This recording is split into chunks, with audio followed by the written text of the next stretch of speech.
ஆகாஷ்வாணி. நேரம் 1 மணி 10 நிமிடம். சென்னை மத்திய அலை 720 கிலோஹெர்ட்ஸ், மதுரை மத்திய அலை 1269 கிலோஹெர்ட்ஸ், கும்பகோணம் பண்பலை 101.6 மெகாஹெர்ட்ஸ், வேலூர் பண்பலை 100.4 மெகாஹெர்ட்ஸ் அலைவரிசைகளில் நேயர்கள் நிகழ்ச்சிகளை கேட்டுக் கொண்டிருக்கிறீர்கள். இப்போது கேட்கலாம்.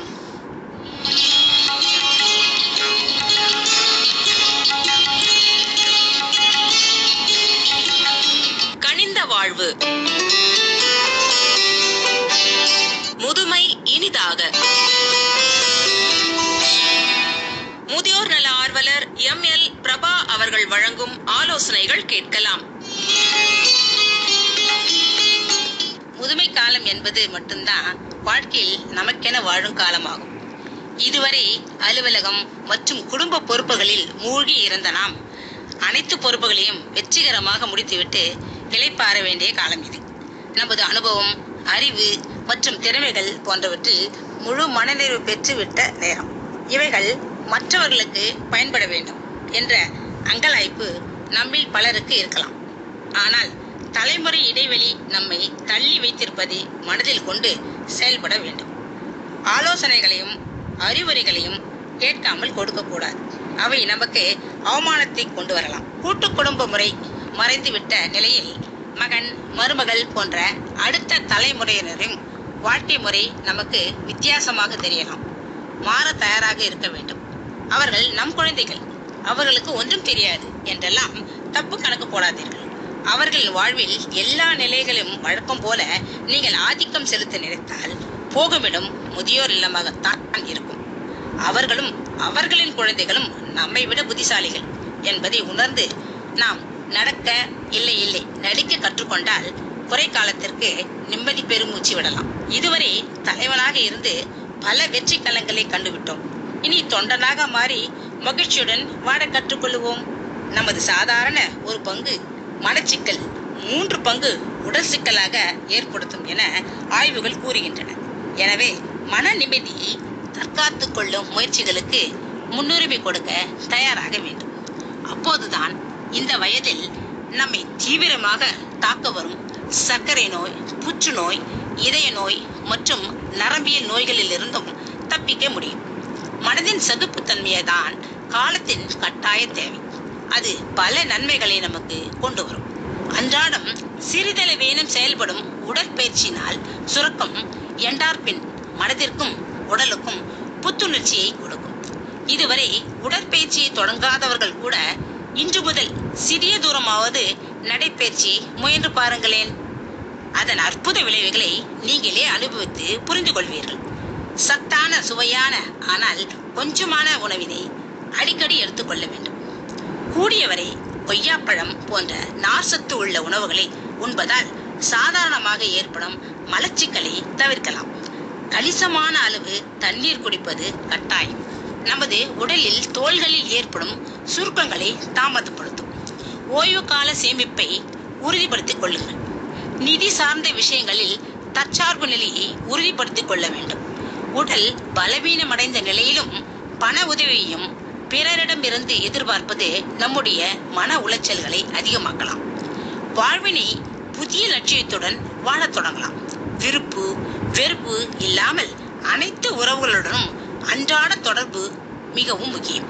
பிடித்த இசையினை கேட்டல், விருப்பமான பொது சேவைகளில் ஈடுபடுதல், கடவுள் வழிபாடு, தியானம், முடிந்தவரை மற்றவர்களுக்கு உதவி செய்ய விரும்புதல் போன்றவற்றின் மூலம் மன நிம்மதி அதிகம் கிடைக்கும். அவ்வப்போது ஊடகங்களின் மூலம் அன்றாட நாட்டு நடப்புகளை அறிந்து கொள்வதும் நல்லது. தாடி இல்லாத அழகான முகம், சுத்தமான உடைகள், சிரித்த முகம் நமது தோற்றத்திற்கு பொலிவு சேர்க்கும். தன்னம்பிக்கையும் கூட்டும். ஒவ்வொரு நாளும் ஏதேனும் ஒரு புதிய விஷயத்தை கற்றுக்கொள்ளும் ஆர்வத்தை நாம் வளர்த்து கொள்ள வேண்டும். கணினி, மின்னஞ்சல் மற்றும் இணையத்தின் பயன்பாடு போன்றவற்றிலும் திறனை நாம் வளர்த்து கொள்ளலாமே. புக்கை வாயாக இருந்தாலும் அதிகமாக சிரிப்பதால் சுரக்கும் கார்டிசால் ஹார்மோன் நமது மன அழுத்தத்தை குறைக்கும். சிரிப்பு சிறந்த மருந்து. நகைச்சுவை திரைப்படங்கள் பார்ப்பது, சிரிப்பதன் மூலம் நமது இதயம் சார்ந்த நோய்களின் தீவிரத்தை குறைக்கலாம். பணம், செல்வாக்கு, புகழ், அழகு, காதல் இவற்றின் அருமை பெருமைகளை போதுமான அளவு அறிந்தவர்கள் நாம். எல்லாவற்றையும் கடந்து யோக நிலைக்கு வந்திருக்கிறோம். அவைகள் தந்த மகிழ்ச்சியை திகட்டும் அளவுக்கு அனுபவித்து விட்டோம். எளிமையான வாழ்வில் மகிழ்ச்சி உண்டு என்பதை இப்போதே அனுபவத்தால் அறிவோம். அன்பை மட்டுமே பரப்புவோம். கிடைத்துள்ளவற்றிற்கு கடவுளுக்கும் இயற்கைக்கும் அடிக்கடி நன்றி தெரிவிப்போம். இருக்கும் காலம் வரை நம் பணிகளை நாமே செய்து கொள்வோம். மற்றவர்களுக்கு சுமையாக மாறாத வாழ்வினை வாழ ஆண்டவனை வேண்டுவோம். நமது மனம் மற்றும் அறிவு எல்லாவற்றையும் நேர்மறையாக பார்க்கும் பொழுது புதிய ஒரு அணுகுமுறையை நாம் வளர்த்துக் கொள்வது அவசியம். வயது ஆக ஆக மகிழ்ச்சி கூடும் என்று நிரூபிப்போம். தேவைகளும் எதிர்பார்ப்புகளும் குறையும் போது மகிழ்ச்சி கூடும் தானே. முதுமையிலும் நோயின்றி வாழ முடியும். நாம் ஒவ்வொருவருக்கும் முதுமை தவிர்க்க முடியாதது. 50 வயதை கடந்தாலே மனதிலும் உடலிலும் சோர்வு ஏற்படுவது இயல்பான ஒன்றே. இவற்றை முறையாக கையாள்வது மிகவும் அவசியம். எதிர்பார்ப்புகளை குறைத்துக் கொள்வது பல பிரச்சனைகளை தவிர்க்கும். மன உளைச்சல்களுடனும் முதுமை கொண்டு வரும் நோய்களுடனும் போராடி வாழ்க்கையில் வெற்றி பெற முயற்சிக்க வேண்டும். நமது உடலில் உள்ள நோய் எதிர்ப்பு மண்டலம் நோயை கொண்டு வரும் வைரஸ்களுக்கு எதிராக தொடர்ந்து போராடுகிறது. செல்கள், திசுக்கள் மற்றும் உடல் உறுப்புகளில் இந்த சிக்கலான வலையமைப்பு தான் நோய் தொற்று மற்றும் நோய்களில் இருந்து தம்மை தாமே பாதுகாத்துக் கொள்ள நம் மனித இனத்தின் இருக்கும் முக்கிய ஆயுதம். உடலின் மற்ற பகுதிகளைப் போலவே மனிதர்களிடம் நோய் எதிர்ப்பு மண்டலத்துக்கும் வயதாகிறது. இதனால் நாம் முதுமையில் எல்லா வகையான நோய்களுக்கும் எளிதில் நண்பர்களாக மாறிவிடுகிறோம். நமது நோய் எதிர்ப்பு மண்டலத்தின் வயது நம்முடைய வரிசைக்கிரம வயதோடு, அதாவது பிறந்த நாள் கொண்டாடும் வயது ஒத்துப்போவதை நம்மால் ஓரளவும் தள்ளி போட முடியும் அல்லது தவிர்க்கவும் முடியும். வயது அதிகரிப்பது உடலில் நோய் எதிர்ப்பு மண்டலத்தின் அனைத்து செயல்பாட்டையும் படிப்படியாக குறைத்து விடுகிறது. டி லிம்போசைட்டுகள் உற்பத்தி செய்யும் ஒரு சுரப்பி தைமஸ் நாம் 20 வயதை எட்டும் போது சுருங்க தொடங்குகிறது. உள்ளார்ந்த நோய் எதிர்ப்பு கொஞ்சம் கூடுதலாகவே செல்களை உற்பத்தி செய்யும். ஆனால் நமக்கு வயதாகும் போது அது எதிர்பார்க்கும் பலனை கொடுப்பதில்லை. வயது அதிகரிக்கும் போது இரத்தம் மற்றும் திசுக்களில் வீக்கம் அதிகரிக்கிறது. இதை விஞ்ஞானிகள் இன்ஃப்ளமேஷன் மற்றும் ஏஜிங் என்கின்ற இரு வார்த்தைகளையும் சேர்த்து ஒரு புதிய சொல் இன்ஃப்ளமேஷன் என்று சொல்கிறார்கள். முதுமையில் நோய் எதிர்ப்பு மண்டலத்தின் செல்கள் சிறப்பாக செயல்படாததோடு வீக்கத்தை ஏற்படுத்தும். இந்த வீக்கம் பல்வேறு நோய்களுக்கு வழிவகுக்கும். நமக்கு வயதாகும் போது இந்த மாற்றங்கள் எல்லாம் சேர்ந்து ஒரு நோய் தொற்றின் இருந்தோ அல்லது காயத்தில் இருந்தோ மீள்வதை சிரமமாக்குகிறது. இதனால் சில நோய் தொற்றுகள் நீண்ட காலத்துக்கு நம் உடலில் இருக்கலாம். பெண்களின் உடலில் மாதவிடாய் நின்ற பிறகு ஈஸ்ட்ரோஜன் பெண்களின் நோய் எதிர்ப்பு மண்டலத்தில் கூடுதல் நன்மைகளை ஏற்படுத்துகிறது. நமது நோய் எதிர்ப்பு சக்தியை பராமரிக்க உடலை கட்டுக்குள் வைத்திருப்பது அவசியம். நடைப்பயிற்சி போன்ற லகுவான உடல் செயல்பாடுகள் நோய் எதிர்ப்பு மண்டலத்திற்கு வலுவை சேர்க்கின்றன. சுறுசுறுப்பாக இருப்பதன் மூலம் வயதாகும் செயல்முறையை நம்மால் குறைக்க முடியும். நீண்ட நேரம் அமர்ந்தே இருப்பது, புகைப்பிடித்தல் போன்ற தீய பலன்களை ஏற்படுத்தும் ஒப்பான செயல்களை சமமாகும் என்று நிபுணர்கள் கூறுகிறார்கள். வாழ்நாள் முழுவதும் தங்களின் முதுமை காலம் வரை சுறுசுறுப்பாக இருப்பவர்களுடைய நோய் எதிர்ப்பு மண்டலம் சிறப்பாக இருக்கிறது. அவர்களின் உடலில் நிறைய டி செல்கள் இருந்தன. தைமஸ் சுருங்கவில்லை என்கிறார் ஜேனட் லார்க் என்னும் மருத்துவ ஆய்வாளர். ஒரு நாளைக்கு 10,000 அடி நடப்பவர்களின் உடலில் நியூட்ரோபில்ஸ் 20 வயதுடையவர்களைப் போலவே இருக்கிறது என மற்றொரு ஆய்வில் கண்டுபிடிக்கப்பட்டிருக்கிறது. வல்லுநர்கள் கூறுகையில் படிக்கட்டுகளில் ஏறுதல் மற்றும் கைகளால் கொஞ்சம் எடையை தூக்குவது போன்ற சிறிய எளிய பயிற்சிகளையும் செய்வது ஒரு நல்ல தொடக்கம். ஏதாவது செய்யுங்கள். நீங்கள் செய்யக்கூடியது எதுவும் எதற்காவது எப்படியாவது உதவும். சத்தான உணவு, நார்ச்சத்து நிறைந்த உணவுகள் மற்றும் பழங்கள் நமது ஆரோக்கியத்திற்கு நன்கு பராமரிக்க உதவும். அதோடு ஒவ்வொரு இரவும் 6.5 அல்லது 7 மணி நேரம் ஆழ்ந்த தூக்கமும் கட்டாயம். தொடர்ந்து சுறுசுறுப்பாக இருக்கும் வயதான சைக்கிள் ஓட்டிகளுக்கு மிகவும் இளைய நபரை போன்ற நோய் எதிர்ப்பு அமைப்பு இருப்பதை காணலாம். நிரந்தர ஓய்வை தள்ளி போட இன்றைய ஓய்வினை கொஞ்சம் தவிர்த்துத்தான் பார்ப்போமே. தூக்கம் என்னும் வரம். நம் அனைவருக்கும் தூக்கம் என்பது அன்றாட உணவினைப் போல அவசியமான ஒன்றாகும். தூங்கும் போது நம் மூளை செல்கள் சிறிது ஓய்வு எடுக்கின்றன. அதன் விளைவாக தூங்கி எழுந்த பின் நம்மால் கூடுதல் சக்தி பெற்று உற்சாகத்துடன் விரைந்து செயலாற்ற முடிகிறது. உடலும் மனமும் சோர்வாக இருக்கும் போது கட்டுப்படுத்த முடியாமல் தூக்கம் தானாகவே வரும். மனம் கவலைகளாலும் பயங்களினாலும் பாதிக்கப்படும் போது உடல் சோர்வும் மனச்சோர்வும் ஓரம் கட்டப்படும். சராசரியாக குறைந்தபட்சம் நாம் தினமும் 8 மணி நேரமாவது பகலிலோ இரவிலோ தூங்கி எழுவது உடலுக்கு நல்லது. இரவு நேர தூக்கம்தான் இயற்கையானது என்றாலும் இரவு பணி செய்பவர்கள் பகல் நேரத்தில் தூங்கித்தானே ஆக வேண்டும். மனிதன் வளர வளர தூங்கும் நேரம் குறைந்து கொண்டே வருகிறது.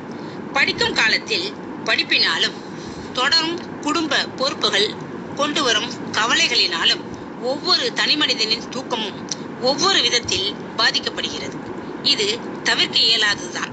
உடல் தானாக ஓய்வினை கேட்கும் போது வரும்போது தூங்கி எழ வேண்டும். தூக்கத்தையும் துக்கத்தையும் அடக்குவதால் வரும் பிரச்சனைகள் தான் ஏராளம். கட்டுக்குள் இல்லாத சர்க்கரை வியாதி மற்றும் உயர் ரத்த அழுத்தத்தால் பாதிக்கப்பட்டவர்களுக்கும் பிற வகை நோயாளிகளுக்கும் இரவு தூக்கம் பாதிக்கப்படுவது இயற்கையே. எவ்வளவு நேரம் தூங்குகிறோம் என்பதை விட சிறிது நேர ஆழ்தூக்கம் கூட சில நாட்களில் பகல் நேரத்தில் ஊக்கமுடன் செயல்பட உதவுகிறது. வயதாகும் போது தூக்கத்திற்கு மிகவும் தேவையான மெலோடினின் சுரப்பியின் செயல்பாடு குறையும். இதனால் தொடர்ந்த ஆழ்நிலை தூக்கம் தடைப்படும். போதுமான தூக்கமின்மை பல உடல் மற்றும் மன கோளாறுகளுக்கு அடிப்படை காரணமாக அமைந்துவிடும். படுக்கை விரிப்புகளையும் தலையணை உரைகளையும் அடிக்கடி மாற்ற வேண்டும். படுக்கும் அறை நல்ல காற்றோட்டம் உள்ளதாகவும் தூங்கும் போது இருட்டாகவும் இருத்தல் நல்லது. தூங்கச் செல்வதற்கு முன் சூடான பாலில் சிறிது மஞ்சள் கலந்து குடிப்பது ஆழ் தூக்கத்திற்கு உதவும். மாலை நேர 1 மணி நடைபயிற்சினால் நமது உடல் இயற்கையாகவே களைப்படுகிறது. இது இரவு நேர தூக்கத்திற்கு உதவும். கை கட்டை விரல்களில் இடைப்பகுதிகளை தூங்குவதற்கு முன் அடிக்கடி அழுத்தி விடுவதன் மூலம் விரைவாக தூக்கத்தை பெற முடிகிறது. மன அழுத்தம் தூக்கத்தை வெகுவாக பாதிக்கும். ஆண்டுக்கு ஒரு முறை உங்களுக்கும் உங்கள் துணைக்கும் மருத்துவ காப்பீட்டை புதுப்பித்துக் கொள்ளுங்கள். சரியான நேரத்தில் அவை நமக்கு கை கொடுக்கும். உங்கள் வாழ்க்கை துணையின் உடல் நலன் மீதும் சமமான அக்கறை காட்டுங்கள். எந்த இடத்திலும் விட்டு கொடுக்காதீர்கள். முதுமையில் தானாகவே தோன்றும் மரண பயம், பாதுகாப்பின்மை உணர்வு, சந்ததிகள் பற்றி அடிக்கடி வந்து போகும் கவலைகள் இயல்பாகவே வந்து நமது மன அழுத்தத்திற்கு வலுவை சேர்க்கிறது. கடவுள் நம்பிக்கையும் தியானம் போன்ற மனப்பயிற்சிகளும் ஓரளவு பிரச்சனையை தீர்க்க உதவலாம். ஆனால் மனம் ஒரு குரங்கு என்பது அவ்வப்போது நிரூபணம் ஆகும். மறக்க நினைப்பவர்களையே கண்முன் மனதிலும் வந்து வந்து நமது மன அழுத்தத்தை தீவிரப்படுத்தும். பற்றற்ற வாழ்வே தாரக மந்திரமாக மாறினால் மகிழ்ச்சி நீர்க்குமிழ்கள் கண்களில் தென்படலாம். பாராட்டுக்கள், பணம், சொத்து, சுகம் எல்லாவற்றையும் திகட்டும் அளவுக்கு அனுபவித்து விட்டோம். வாழ்வின் இறுதி நிலையில் நிம்மதியான வாழ்வுக்கு எப்படி இருக்க வேண்டும் என்பதை அனுபவத்தால் காலம் நமக்கு கற்றுக் கொடுத்திருக்கும். ஒவ்வொருவர் அனுபவமும் வாழ்க்கை பயணமும் ஒரே மாதிரி இருப்பதில்லை. எனவே குறை காலத்தை எப்படி நிம்மதியாக அதுவும் மகிழ்ச்சியாக கழிப்பது என்பதை நாம் தான் முடிவு செய்ய வேண்டும். நம் நலத்திற்கும் மகிழ்ச்சிக்கும் நம் பணத்தை செலவிடுவதில் தவறில்லை. சிறிது சுயநலத்துடனும் நமக்காகவே நாம் விரும்பும் வாழ்வை இப்போதாவது வாழ்வோமே. இப்போது தவறிவிட்டால் பின் எப்போதும் வாழ முடியாது என்பதுதான் யதார்த்தமான உண்மை. தூக்கமும் மகிழ்ச்சியும் நிம்மதியும் நம் பின்னே நிழலாக தொடரும். கண்ணான கண்ணே கண்ணான கண்ணே என் மீது சாயவா, பொன்னான நெஞ்சை பொன்னான கையால் பூ போல நீவவா. நான் காத்து நின்றேன் காலங்கள் தோறும் என் ஏக்கம் தீருமா. நான் பார்த்து நின்றேன் பொன்வானம் எங்கும் என் மின்னல் தோன்றுமா. தண்ணீராய் மேகம் தூரும் கண்ணீர் சேரும் கற்கண்டாய் மாறும்.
விடவா தனியே படகெனவே உனையே பார்த்தேன் கண்ணே.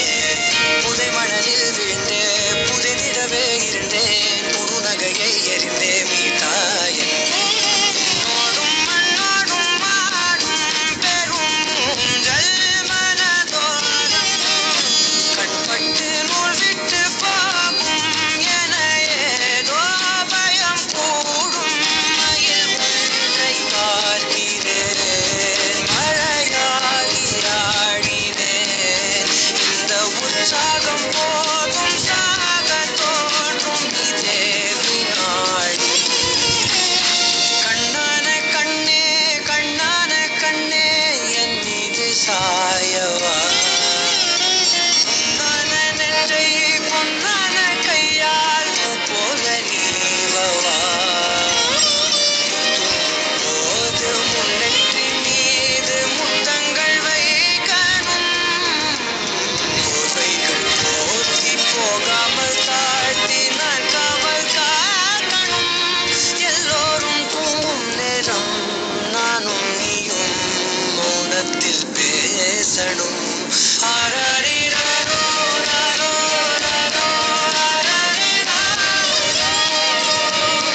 ஆராரிராரோ ராரோ ராரோ ஆராரிராரோ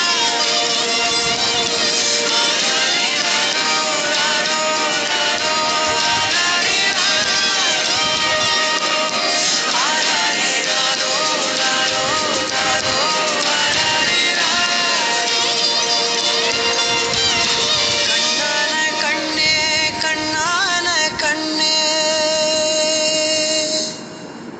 சமூக கடமையாகும் முதியோர் பராமரிப்பு. தனித்து வாழும் ஆண்களை விட தனித்து வாழும் பெண் முதியோர்கள் படும் வேதனை மிகவும் கொடுமையானது. பிள்ளைகளுக்கு தங்கள் சொத்துக்களை எழுதி கொடுத்தும் பெற்றோர்கள் சரிவர பராமரிக்கப்படுவதில்லை. சில குடும்பங்களில் பிள்ளைகள் வெளிநாடுகளுக்கு சென்றுவிடும் வேளையில் பெற்றோர்கள் நல்ல பொருளாதார வசதி பெற்றிருந்தாலும் தனிமையில் ஏங்கி தவிக்கின்றனர். வறுமையின் பிடியில் எந்த ஆதரவுமின்றி வாழும் முதியோர் சந்திக்கும் பிரச்சனைகள் ஏராளம். கனிவுடன் கவனிக்கப்பட வேண்டியவை. பெற்றோர் பராமரிப்பு சட்டம் 2007 இன்னும் சமூகத்தில் எதிர்பார்க்கப்படும் தாக்கத்தை ஏற்படுத்தவில்லை. ஒவ்வொரு ஊரிலும் முதியோருக்கென சமுதாய மையம் துவங்கிவிடலாம். அவ்வப்போது உடலை பரிசோதிக்க நடமாடும் மருத்துவமனை, உணவு, படிக்க நாளேடுகள், வானொலி, தங்க வசதி போன்றவற்றை உள்ளாட்சிகள் மூலம் அரசு இலவசமாக அளிக்கலாம். வாய்ப்புள்ள முதியோர்களுக்கு தகுதிக்கேற்ற வேலை வாய்ப்புகளை தந்து அவர்கள் பொருளாதார தற்சார்பை அடைய உதவலாம். மத்திய மாநில அரசுகள் ஒருங்கிணைந்து ஒவ்வொரு வட்டாரத்திலும் 10 ஊராட்சிகளை உள்ளடக்கி ஒரு முதியோர் கிராமத்தை உருவாக்கலாம். இதற்கு பிரபல நிறுவனங்களின் சமூக பொறுப்பு திட்டத்தை பயன்படுத்திக் கொள்ளலாம். அவ்வாறான இடங்களில் தேவையான தொழில்நுட்ப வளர்ச்சியின் பயன்கள் சென்றடைய அரசும் பெரிய தன்னார்வ தொண்டு நிறுவனங்களுக்கும் முயற்சிகள் மேற்கொள்ளலாம். இதுவரை குடும்பத்திற்காகவும் நாட்டிற்காகவும் உழைத்து வந்த இவர்களின் கடந்த காலத்தின் தொடர்ச்சிதான் நம் ஒவ்வொருவருக்கும் முதுமை வரும் என்பதை உணர்ந்து செயல்பட வேண்டும்.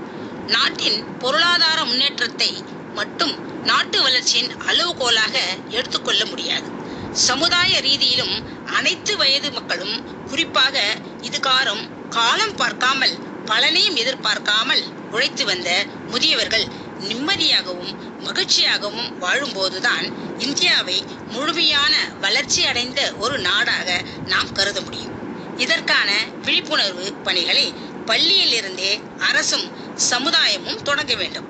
பிள்ளைகளின் ஆதரவு இல்லாத நிலையில் முதியோர்கள் பராமரிப்பு சமூக கடமையாக மாற வேண்டும். அதுதான் நமது உடனடி தேவையும் எதிர்பார்ப்பும் ஆகும். தற்போதுள்ள சமூக சூழ்நிலையில் நம் இளைஞர்கள் முன் உள்ள மிகப்பெரிய சவால்கள் வறுமையும் வேலையின்மையுமே ஆகும். அனைவருக்கும் வேலை வாய்ப்புகள் வெளியூரிலும் வெளிநாடுகளிலும் தான் அதிகம்.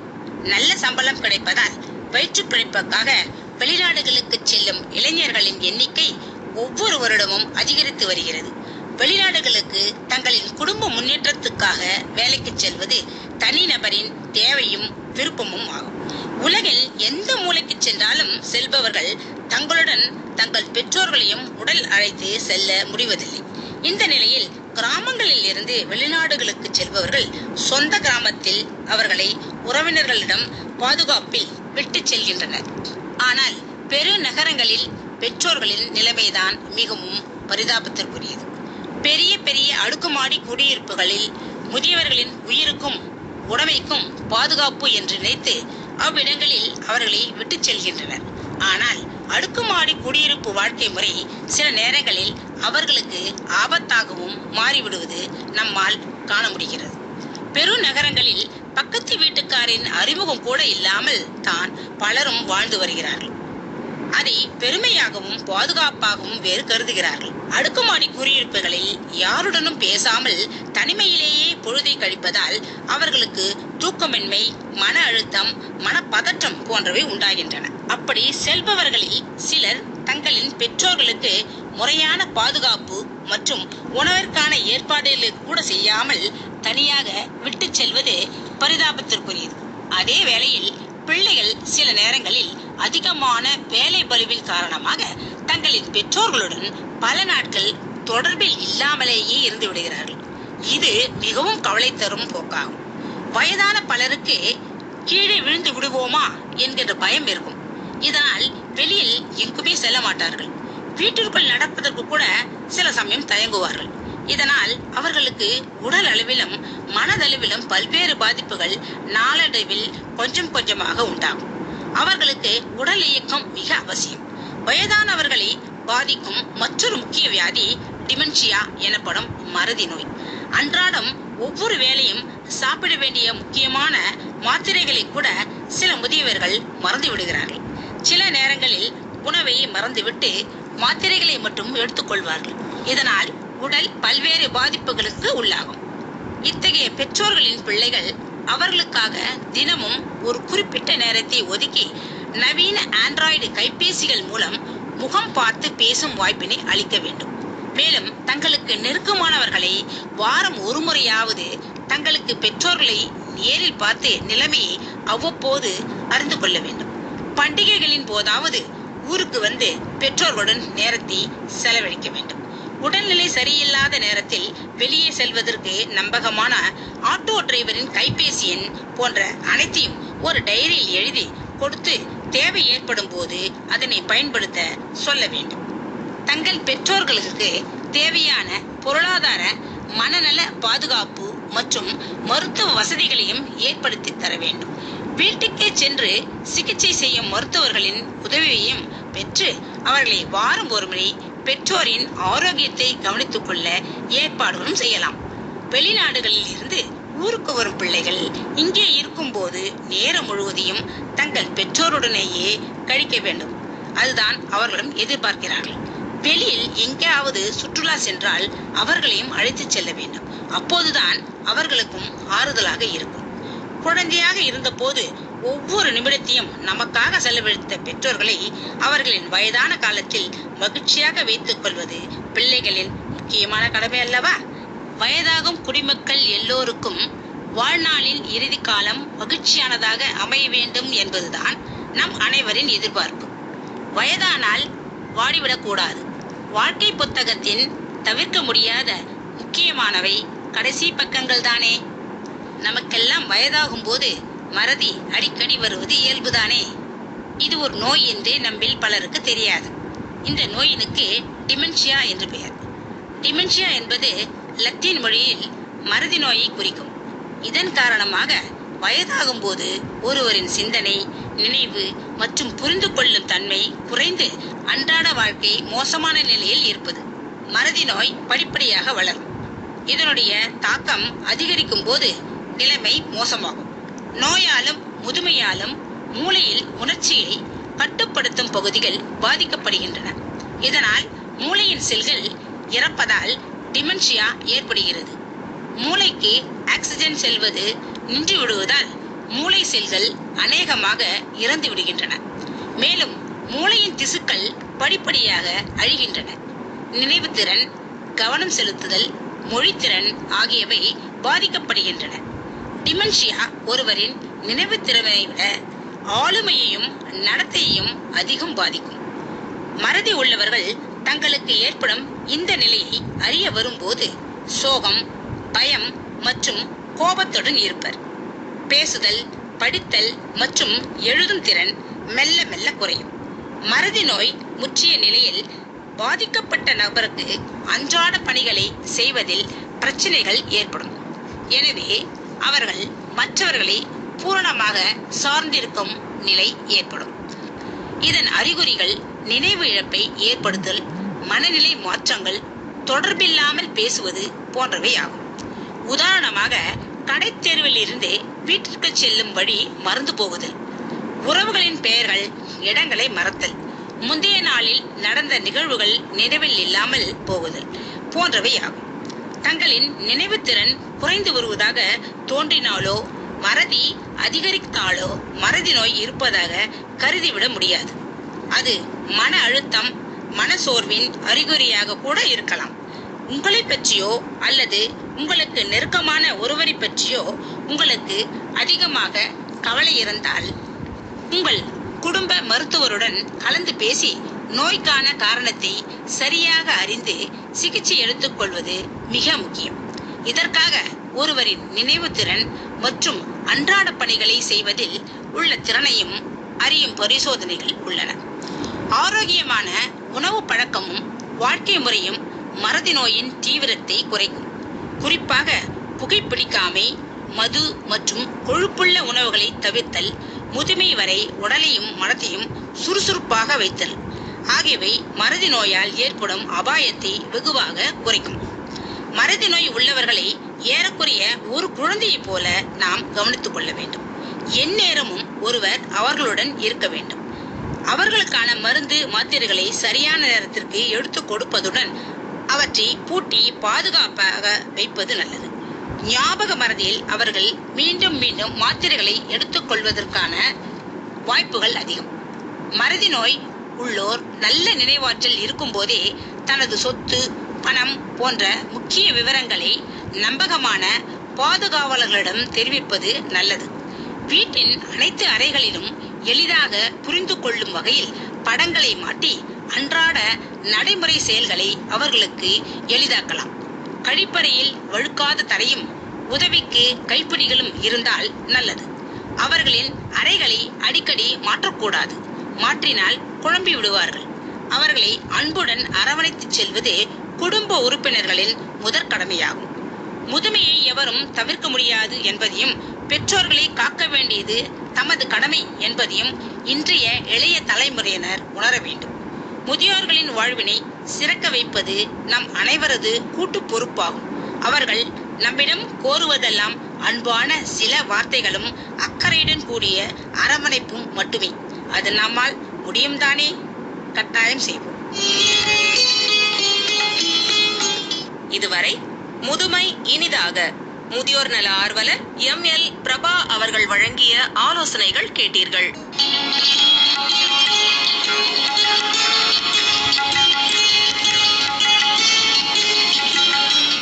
நேயர்கள் இதுவரை கேட்ட நிகழ்ச்சி கனிந்த வாழ்வு.